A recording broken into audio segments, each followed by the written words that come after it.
You're rocking with some of the realest coaches in the game. Coach RB and Coach CB. Area code 459. What up, area code 459? It's your boy Coach B. I'm here with my co-host Coach CB. What's up? What's up, Coach B? How you doing? Man, I'm blessed. I got two awesome guests in the house tonight, but before we get to our guests, go ahead and thank some people. We just want to give a huge shout out to In-House Ink and J-Make Crafts for helping us get our logo together. They've done a fabulous job. And George Frost, the guy who's done our East Bay store, go copy some gear, rock the 459 logo. Most importantly, we want to thank our friends, our family, everybody that supported us. We couldn't have done this without you guys. And then we want to thank God for the man above for giving us the vision to use our lives to shape people around us. That's what's up. That's what's up, man. I got two special guests in the house tonight. Man, we have a couple of these special guests. Both of these men are top educational leaders in the Florida Panhandle with over 40 years experience between two of them.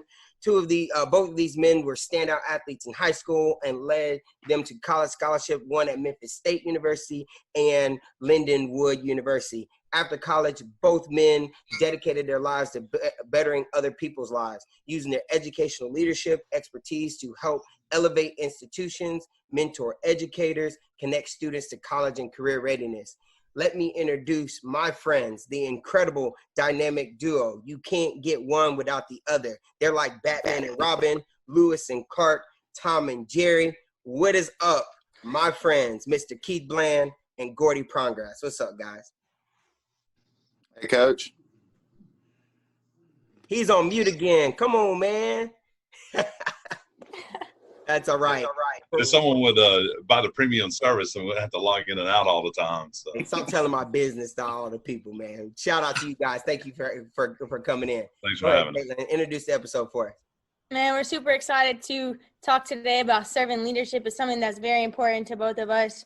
Leadership is something that's preached all the time in the sports world, and we just want to bring it on to area code 459. And when I think about servant leadership, I think about the greatest server to me ever was Jesus Christ. You know, he washed the feet of his disciples and even those who would go on to betray him. And that's the kind of servant that I try and follow after. You know, he was a we before me kind of guy. He cared more about the group than he did about himself. And he also nurtured the seed in other people. He would plant seeds and then nurture those so they could grow and find themselves, find their roots, so they could flourish and produce the fruit that would ultimately help them find success.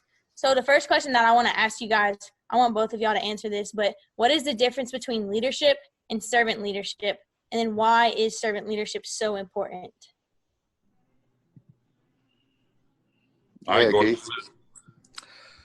Well, the difference between leadership and servant leadership is, I think servant leadership, you lead by example. You get out there, get your hands dirty, get in the mix. Anybody can sit back and be a leader and tell people what to do, but until you get out there and you actually are willing to do that, and the people that are working for you or working with you, they see that, it empowers them to go on and do better things. That's what I see the difference. Yeah, a lot of times some people think that leadership could tie into authority. Because you're a leader, you have authority. But that is what leadership is, with the authority, not power. But sometimes they get caught up in the power of a situation and having a title. But it's that relationships, the love, the service, and the sacrifice that I think that true leadership is the essence of true leadership. I like that both of you guys said that, and I worked for you guys for 7 years, close to a decade, and I mean, I've seen many graduations and back to schools, and at those times you would see you guys in like basketball shorts and tennis shoes with grass all over your hands, cutting, pulling up weeds, making sure that you beautified your campus so that everybody could feel like it was home. It was something to come back to. You guys are not beneath cleaning toilets or painting walls. You guys will step in and do these things and perform these actions and just show people like, hey, this is the service to my community. So I remember that from both you guys. My next question, and I think both of you guys should answer this one as well. Servant leadership focuses on the responsibility of the leader but not only the success of the organization, but also the stakeholders. Like I just talked about, you guys being out there cleaning up grass, pulling weeds, cleaning toilets. You looked at that beautification of, you wanted people to look at their school, this institution, and say, you know what, this is a great place to be. It's clean, it's safe. I want to be here. Define for us who your stakeholders are in institutions and how you prioritize them.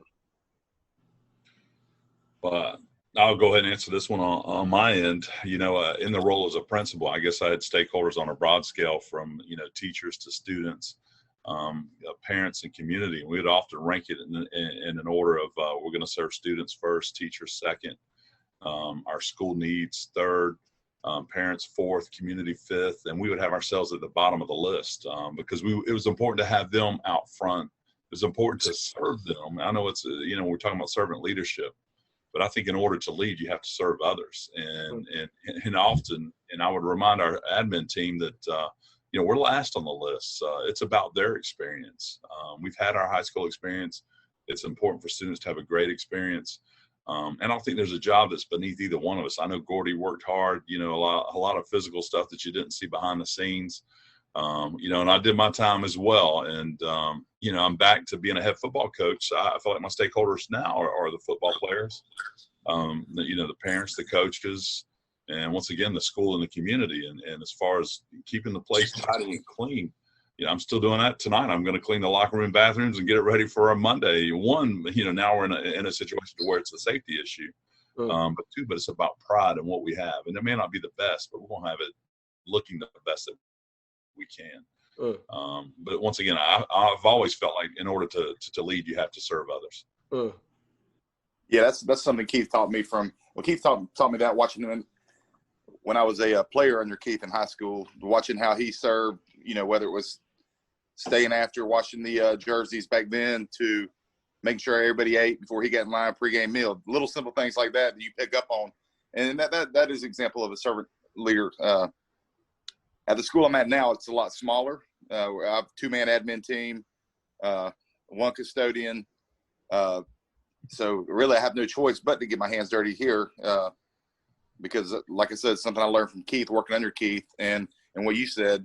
And it goes back to look good, feel good, play good. You know, for those kids at the school I'm at, you know, there's some of those kids that don't have a lot of things in life to be proud of.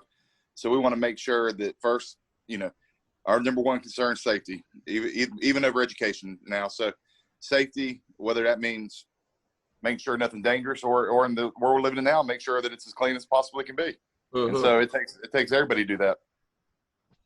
Yeah, I love that y'all talk about that because especially in the sports world, you always hear that AU programs or trainers, they're trying to live their glory days still while they're not even playing anymore, and it stops becoming about the kids. But I know, especially being a student under both of you guys, that it's always been about us as students. It's always been about the people you coach, the people that you're influencing.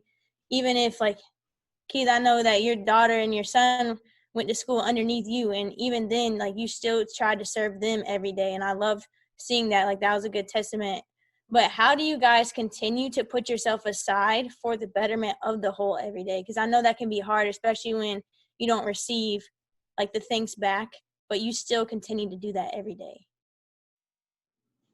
Well, I know for me, you know, really coming out of college, and we're all collegiate athletes, and you know, we knew the importance. They want us to dress the same, look the same, do that. Is how you contribute to the team's success as a whole.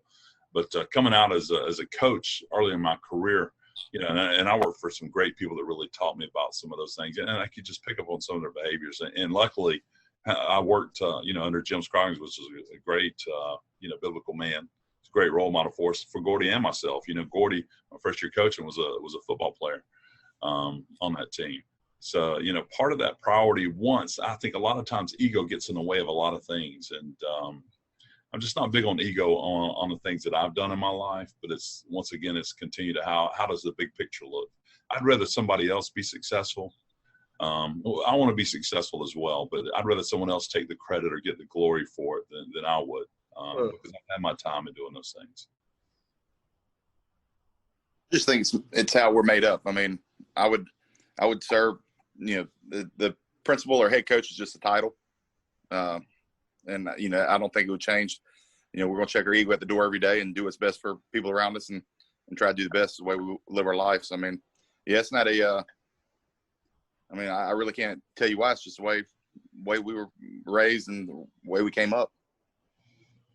And like I said, I work for both of you guys. And when I worked for you, you guys sat me down and you told me what the job was. You said, you know, our athletic talent's not very good. We haven't been to some places where we want to be or could be if given the right situation. But you guys checked me right in my interview, and it was, the first thing you're going to do is you're going to serve your students. You're going to be a great teacher. Basketball is not going to put loads and loads of money in your pocket. You know, you guys interviewed me and you told me about servantship right there in the interview. And I felt to myself, like, this is a place I can connect with.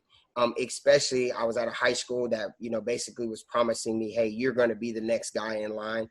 I had interviewed for a job in Mobile where my father lives. I could have moved there easily, or I could have moved back to Indiana where I'm originally from.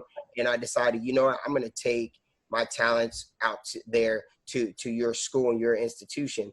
And it was really good because that set a mode and it set a switch off in my life, because, you know, there's no things you could go out there, you could read and be like, oh, this dude won tons of championships or this, that, and other. But I think of the 24 kids that I've gotten college scholarships that probably shouldn't have played the game of basketball, but have played at the next level.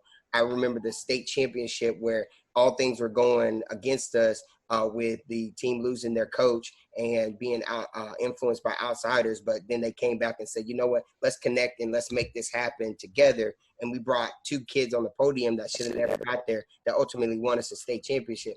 I remember those times because those are life-changing moments for me. And it took a lot of different traits in order to make things like that work. Some of the traits that servant leaders have is acting in an ethical manner, putting others first, and showing sensitivity to others' concerns. Which one of these is easy for you? And then which one of these do you feel like you need to work on more? Well, I think over time, you know, they've evolved for me. Being sensitive to someone else's needs, it was kind of hard as a young coach for me to embrace, because I don't feel like I was given that luxury as a student athlete growing up. But, you know, once again, acting in an ethical manner, I think that's probably the easiest, because you know what's right and wrong, you know, and you know, we talk with kids and even coaches, you get that burning sensation inside when you know you're about to do something that you shouldn't be doing. Mm-hmm. Listen to that, you know, and obviously, you know, reading the Bible, studying the Bible, walking the way of Jesus is the right way to live. And if you do it in everything that you do in life, you know, it makes it easy to do that. But as a young coach, you know, coming out of college where it's a completely different atmosphere as far as, you know, tending to the needs of others is what you need to be as a servant leader. I think that was the hardest thing for me to adjust to, and it's taken some time, you know, being a father, you know, working in a large school, going through experiences as well. You know, that's changed who I am. And I know because I've got coaches on staff now that I coached in high school, and I see how hard they coach, and it's like, man, you know, I hope I wasn't that way all the time with them. And so I remind the kids sometimes, say, look, he's coaching you hard because he cares about you, you know. And so, you know, with education, it is a delayed gratification for a lot of kids to say, hey, you made a difference in my life. And you may not even hear that 10 years down the road. And I hate to say with this, you deal with so many kids on a daily basis and on a yearly basis. And, you know, I've been in it my 29th year.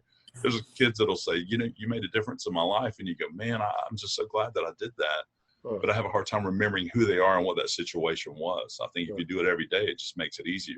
You know, part of that training I've been through as a principal and educator, you know, you talk about those 8 keys of excellence. You know, all those things with integrity, you know, speak with good purpose, that ties in a lot of the action, and it's all based on biblical, you know, it's based on the Bible and principles that we read in the Bible. So I think applying that, we have it up on the wall, we see it, we get the reminder, and we hold each other accountable for it as far as coaches and players and, you know, teachers and administrators and all those things. So we tie it all together. Yeah, I would say what Keith said too about the ethical, that's probably the easiest follow, but you know, sometimes we might even stretch the lines on that. We told you we were going to fire you if you didn't win 10 games. Or beat Bay. Or beat Bay. But no, yeah, doing what's right by by the kids and just doing what you're supposed to is a good thing. I mean, treat people with respect, and that's the ethical thing to do it when you're in leadership positions. It's hard to do it all the time. It really is. So you have moments that'll test your patience. We've seen it. We've all experienced it. So you got parents, especially my job now. I've got students that will try me on the daily. I mean, I know tomorrow morning I'll walk in, I will probably get accustomed before 9 o'clock, and that's okay because, you know, a lot of the kids I deal with now, I don't know how their weekend was. Did they eat this weekend? Did they sleep? Did they sleep in the same place? Did they sleep in a quiet place? Were they sick? I mean, so when they come in, they're gonna, you know, that's just the way of the nature of the beast over there. So that's where you go back to, again, checking you at the door. What's best for that child at that time? And it might be, and then, you know, I might get in trouble because I'm still gonna hug on these kids if they look like they need a hug. I mean, so. And I love that you brought out that you have to nurture them. You never know what they're going through, because I think that's a big thing right now. We don't know, like, nobody's been a student or a student athlete during a pandemic. Like, you don't know what their mental capacity is right now. You don't know what they're going through at home, and everything in the world just kind of has made things way more stressful for them. So I think it's important that you guys continue to water and nurture. And like, just like the Bible says in 1 Corinthians 3:6, it said Paul planted the seed, but then Apollos watered it, and then God is the one that produced the increase. So, like, you never know where somebody is in life. You never know what stage they're in. Has the seed been planted? Has it been watered? Is it your job to help them produce the increase? You never know, but how do you guys continue to nurture the seed inside of you? And then how do you turn around and do the same for those you serve? Go ahead, G. I'll let you start off first. All right. Just nurturing the seed, just you getting up and you have to remind yourself that what you're there for, to keep watering inside. I mean, not everybody can get an education. Not everyone can coach. Not everyone can. You have to have that calling. You have to want to get up and be prepared to. So I think you internally water your own seed to keep you motivated. I mean, what do you think, Keith, on that? Yeah, part of that is, you know, when I wake up in the morning, I want to do a good job for others. I think sometimes in the service, it's hard. You know, we could put the name on it because that's kind of the name of the episode that we're discussing today. But it's having pride in others, and I want other people to have pride in what we're doing. And you mentioned that, Caitlin, about nurturing the seeds and growing that. And I say that's the most frustrating thing I see as an educator is when I see other educators here almost take pride in hindering students' progress. Yes.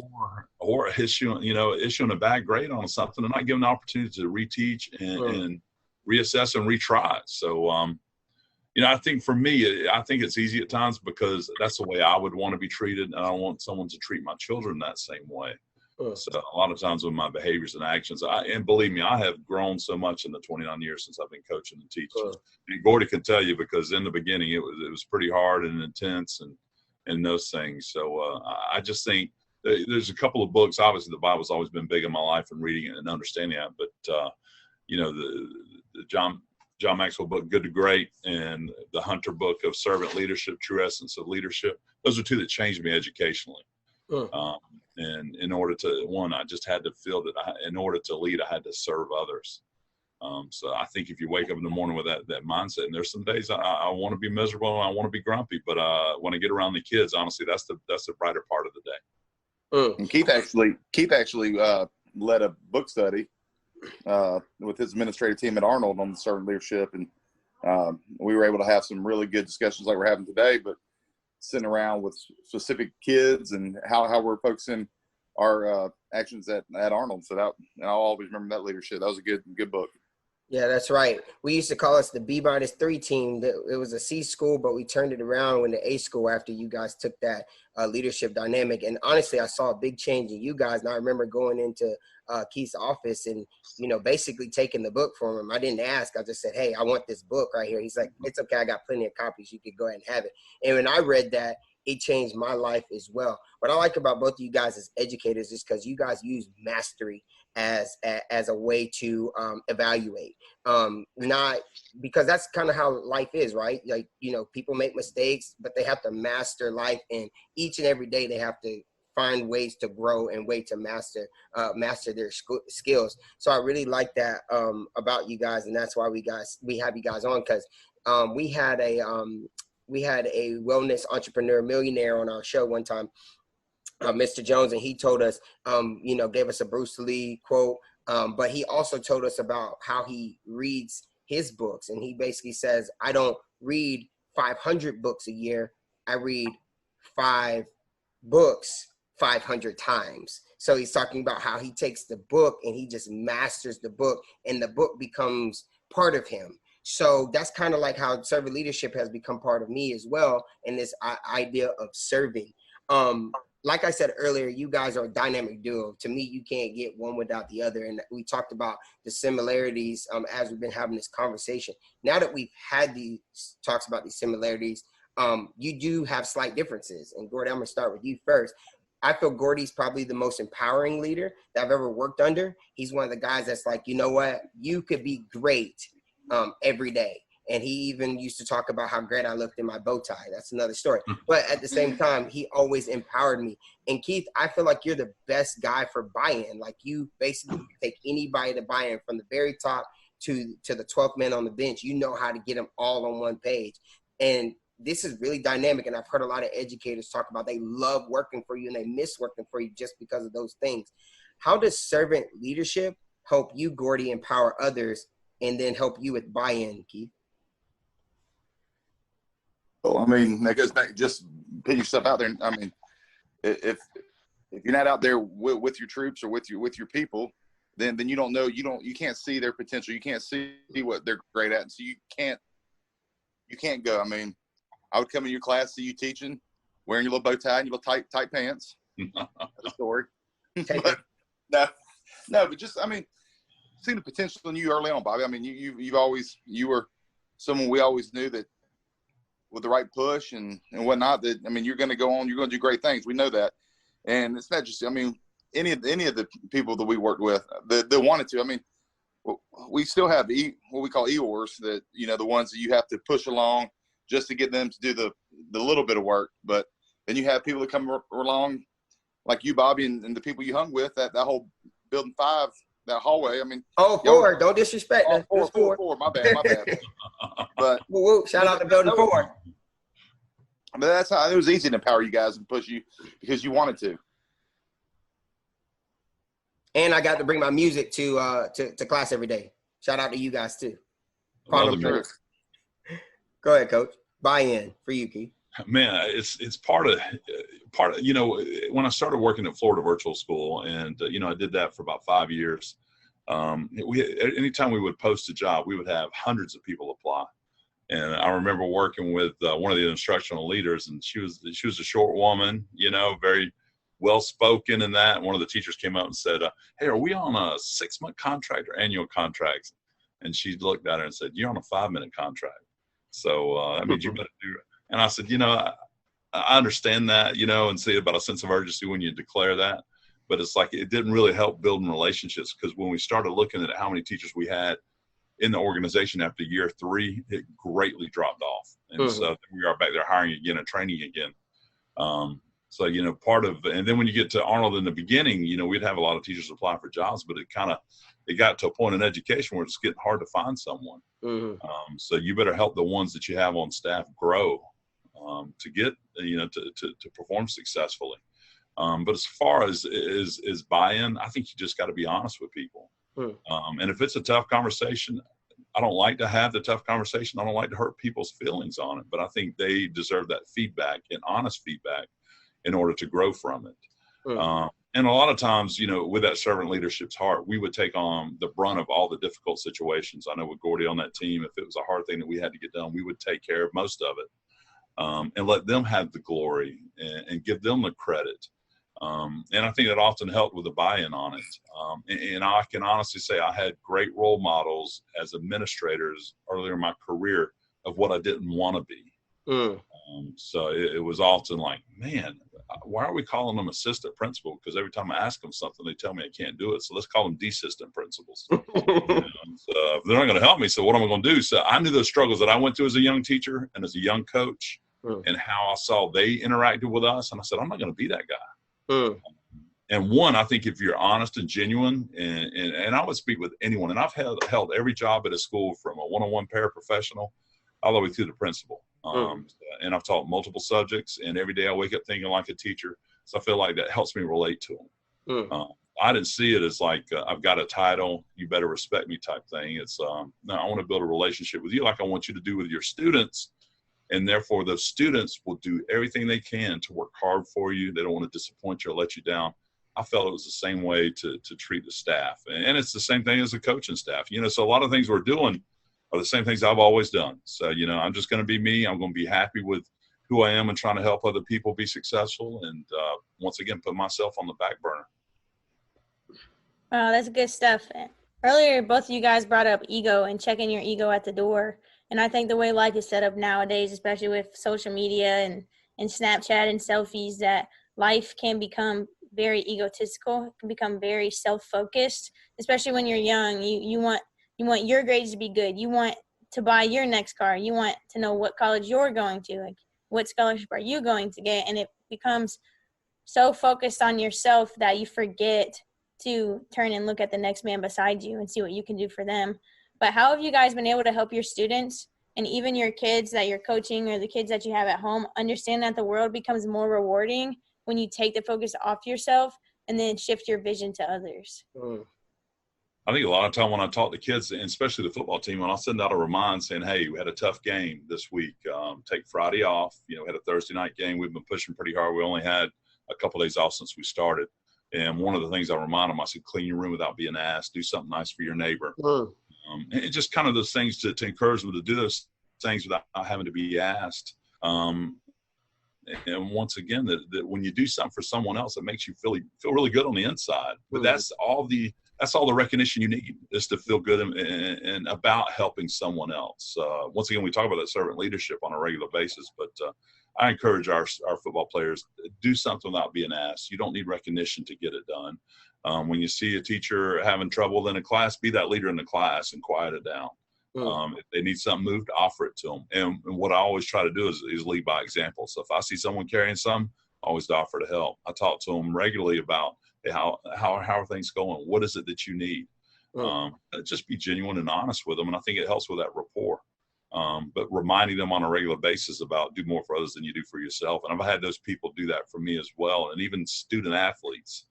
And one of the things I often talk about, when Drew McClain passed away, it really hurt my heart. And he was a young man that I coached in football, still back in my harder days of coaching. And man, I would wear him out at practice, and we'd have long practices there at Mosley, and Bobby can testify to that. But after practice, he would see me studying because I was working on my master's degree, and I had statistics, pretty tough course. When I went through college, we didn't have the scientific calculators and all those things, or SPSS software to use. And he said, Coach, what you doing? And I said, man, the stats, it's really kicking my tail. He goes, well, here, let me sit down. He's an academic All-American, already had AP stats. So he's probably higher academic than I was, and already have a degree from Memphis and working on that. So he would take time out of his day after I wore him out at practice. I probably didn't talk to him very nicely, to sit down and tutor me to help me with the statistics for that course I was taking. And it's something that always stuck with me because that's how he was. He did more for others than he did for himself. And it was a hard day when he passed away. And it took me a long time before I could even talk about Drew. But that guy and that whole family, he and his brother Mark are they represent the true essence of servant. So, it was something impactful to me that I did have a student athlete of mine pass away in a car accident that really it softened my heart in a big way. So he's still influential in my life. Yeah. I don't have anything of that example to follow that. What I try to do now, I don't know if Caitlin, I don't know if you know the type of school I'm at, New Horizons. It's a school where, a lot of kids come there with troubles, IEPs. And a lot of them come from bad households. So I try to get people in there, and I've had Willie Spears come speak to my people 2 or 3 times. This year is a little bit different because I can't have large gatherings and bring people in. But what I try to do to empower them or to show them is just bring people in. I want to get Bobby in, talk to him one day about just seeing people that are being successful, because a lot of times they don't see that at home, and they have no one pushing. There's no one pushing my kids like you had, and like Bobby had, and like Keith had, and I had. I mean, if they go to school, that's great. If they don't, it's great. If they make an A, it's great. If they make an F, it's great. They don't have a lot of people pushing them like you asked them the question. So what I try to do for my kids is just continue to bring in examples of people from Bay County that have done well and gone on to be successful. Well, we appreciate that, Coach. And, the cool thing about you guys is, like I told you earlier, I've taken a lot from you, and I work for a big educational firm, in corporate education. And one of the things we have is cultural competencies, but I wouldn't be able to follow along with the cultural competencies if I hadn't had the 8 keys of excellence, right? Mm-hmm. So I had cultural competencies while I worked with you guys, and now I follow them today. And it goes all the way up to our CEO, which is a big organization. When you're at that top spot, great leaders are often scrutinized. How do you not let the haters diminish your service to others? Brush your shoulder off. Brush it off. Yep, brush it off. Essentially, that's what you have to do. It's 1, don't watch the news. 2, don't listen to all the critics. I think if you wake up and you look in the mirror and you say, hey, I'm doing the right thing by other people, and all those things we've already talked about your ego, you put it and you rank yourself at the bottom, and you know you're doing what's best for other people. You're gonna have those critics, and honestly, until I took the job at Arnold High School as a principal, and I'm not saying this about me to we just talk about ego, and I'm complimenting myself, but I think you would have had a hard time finding anybody to badmouth me or talk bad about me until I took that job.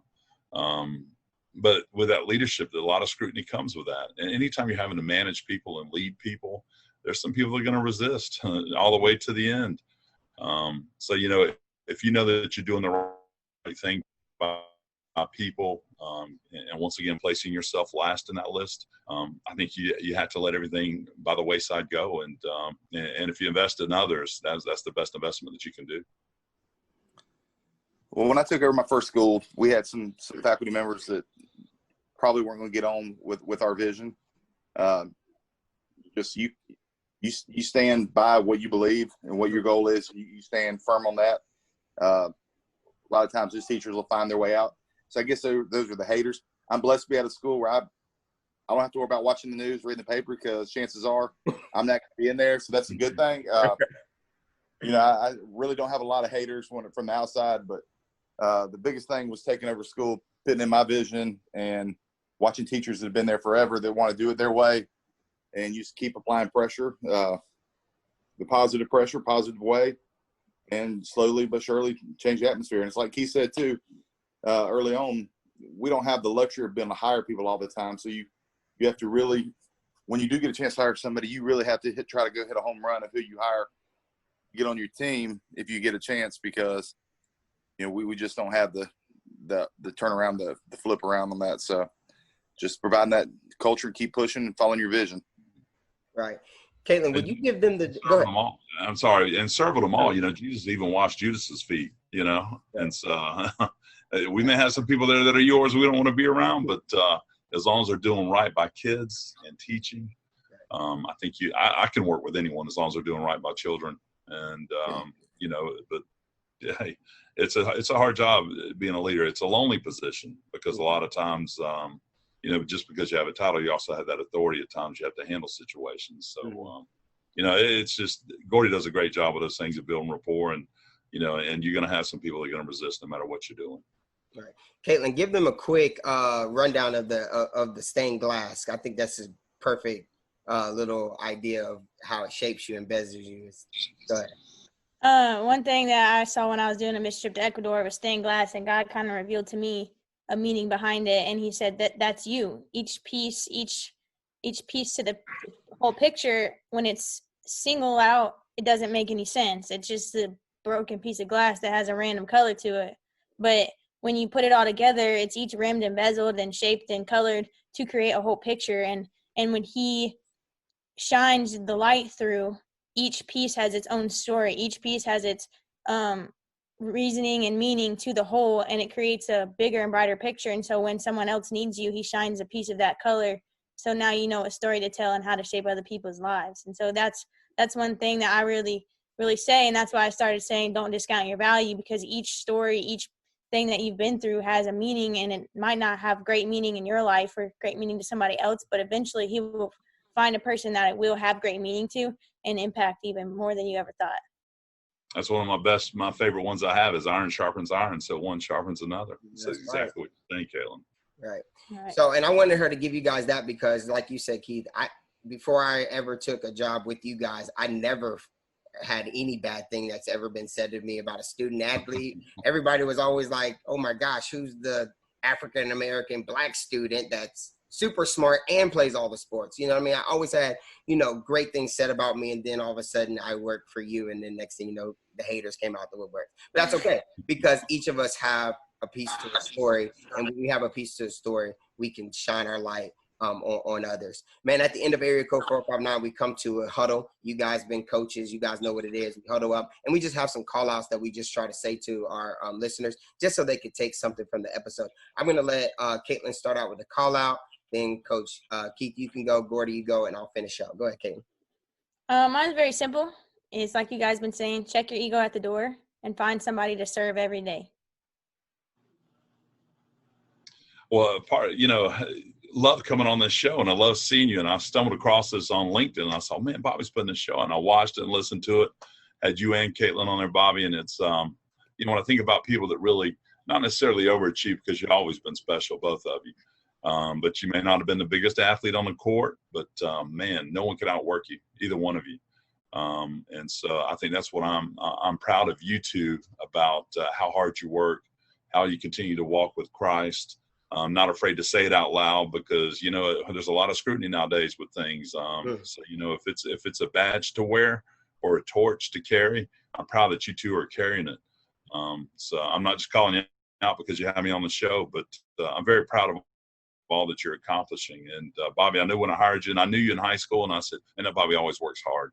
So I knew when you got into coaching, you're going to influence people in a great way. And you had an influence on Caitlin too. And even though she didn't play on your team, she was always around that gym. You could not get her out of the gym. She'd be you'd say, hey, who left the gym open? And Caitlin's in there shooting. You know what? When I would see it, I would say, she's fine. She's going to do the right thing. And I know she loves to be in there. So, but my shout out is to you too. And to G, I coached Gordy back when I was fresh out of college, and man, I wore him out. For him to still be my friend after all this time, it's a lot. It's a lot, because it wasn't easy. And a lot of influence was his mom would come by and say, Coach, is that the best you can do with him? He had the best mama you would ever want. But she would come by and say, you got to work harder on my kid. So usually it's just the opposite. You're abusing my child. His mom wanted us to work him even harder, and I think it paid off in the long run. Good. My call out's going to be right back to Keith. I mean, I was working on a Pepsi truck, running the Apalachicola route. Keith had just got his first job as head coach at Apalachicola High School. I would see him once a week. We'd pass, and he'd be heading to work, or I'd be heading home. And he came over one day and said, man, you graduated college, right? And I go, yeah. He goes, what's your degree? And I said, I got a PE degree. He said, you want to come coach football? And I was like, nah, I'm doing this Pepsi thing. It's going to be all good. One day it was about 110 degrees. I opened up that Pepsi truck. The drinks fell on me. I was mad. Keith pulls up, said, you still don't want to coach? I said, give me 2 weeks. Pulled up the next day in front of Appalachia, my Pepsi uniform, Pepsi truck, interviewed, got the job. And I've been following Keith. Keith told me he's going to go get his master's degree. I waited 4 or 5 years. When got mine, followed. And then he's an example of, I mean, I've really only worked under, a few principals, but Keith was definitely the longest, and we've always kept up. And I still this day, even though he's no longer a principal, he's a head coach. There's times I call him and bounce ideas off, just to make sure that I'm doing what he wants to do. And so that's allowed me to meet people like you, Bobby, and you, Caitlin. Just continue to now it's kind of on my own. So my call is definitely going to be Keith for always believing in me and pushing me. There you go. And mine is real easy. Find your dynamic duo, man. Go find a partner that's going to stretch you, challenge you, and do your thing. And remember, always serve others. Guys, we've